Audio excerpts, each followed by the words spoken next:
एक छोटी सी सीख पर बड़े काम की चीज। एक बार एक वैज्ञानिक ने एक टिड्डे को पकड़ा और उसे अपनी आवाज़ पर छलांग लगाना सिखाया।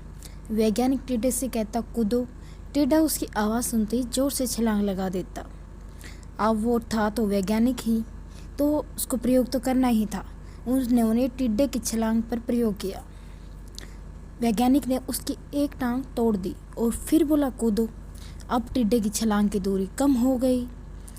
फिर वैज्ञानिक ने उसकी दूसरी टांग तोड़ दी, फिर बोला, कूदो। टिड्डे की छलांग और कम हो गई। अब तोड़ी गई उसकी तीसरी टांग, फिर छलांग की दूरी और कम हो गई। एक एक करके बेचारे टिड्डे की सारी टांगें तोड़ दी गई। अब आखिरी टांग टूटने पर जब उससे कहा गया कूदो, तो वह हिल भी नहीं पाया। अब वैज्ञानिक ने अपना निष्कर्ष अपनी डायरी में लिखा। जानते हो उसने क्या लिखा? जब टिड्डे की एक टांग तोड़ी गई तो वह थोड़ा बहरा हो गया। जब उसकी दूसरी टांग तोड़ी गई तो वो और बहरा हो गया।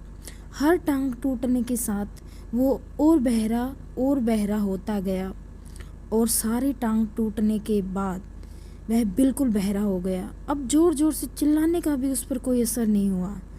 वो तो अपनी जगह से हिला तक नहीं, छलांग लगाना तो दूर की बात थी।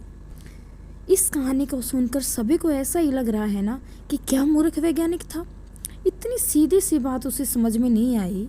या कुछ लोग तो ये भी सोच रहे होंगे कि ये तो किसी बच्चे को ही पता है कि टिड्डे की छलांग उसके टांग टूटने की वजह से कम होती जा रही थी, ना कि वह बहरा हो गया था। दोस्तों, हम सभी जीवन में कई बार ऐसे ही मूर्ख बन जाते हैं।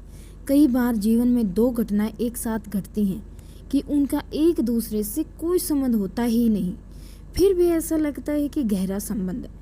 कभी कभी दिखता कुछ और है लेकिन समझ कुछ और आता है और वास्तव में होता कुछ और है। इसलिए अगर पछताना नहीं है तो जीवन में जल्दबाजी में कोई निर्णय ना ले, हमेशा समझबूझ का इस्तेमाल करें, सावधानी बरते, नतीजे सोच विचार कर ही ले।